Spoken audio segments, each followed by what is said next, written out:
បាទសួស្តីបងប្អូនទាំងអស់គ្នានេះគឺជារងដំណាំត្រសក់របស់ខ្ញុំដែលខ្ញុំត្រូវតែសម្អាតវាជាថ្មីដើម្បីឲ្យវាទលាយដោយសារតែត្រសក់ខ្ញុំគឺប្រមូលផល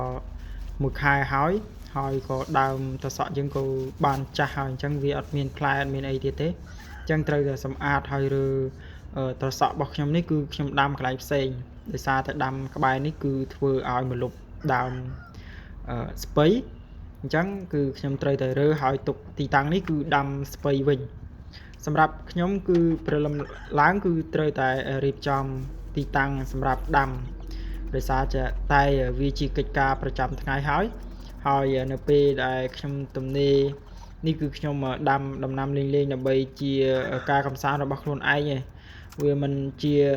យ៉ាប់ប្រមាណទេបើយើងធ្វើទៅតាមការចំណងចិត្តរបស់យើងមានប្រមាណយើងធ្វើប៉ុណ្ណឹងមានកម្លាំងប្រមាណធ្វើប៉ុណ្ណឹងហើយទទួលបានផលផ្លែផ្កានោះគឺយើងទទួលបានបន្លែសម្រាប់ស្លផងដែរហើយក៏សម្រាប់ relax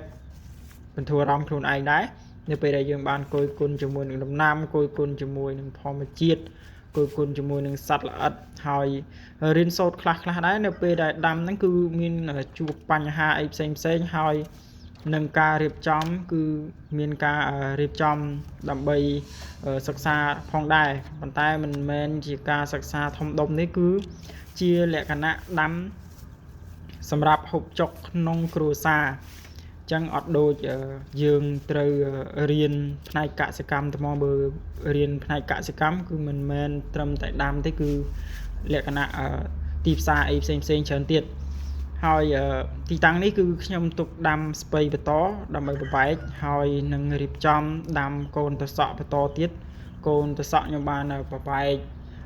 បន្តហ្នឹងដូចជា 30-40 ដើមដែរអញ្ចឹងបានខ្ញុំរៀបចំទីតាំងថ្មីដើម្បីដាំហើយកន្លែងនេះគឺខ្ញុំក៏មិនចោលដែរគឺរៀបចំដកដើមត្រសក់និងទ្រើងអីផ្សេងចឹងគឺដាំដើមស្ពៃវិញហើយស្ពៃដល់ពេលដែលខ្ញុំយកមកដាំកន្លែងនេះហើយត្រូវជាមួយនឹងពន្លឺថ្ងៃអីផ្សេងទៀតគឺថាស្ពៃគឺល្អ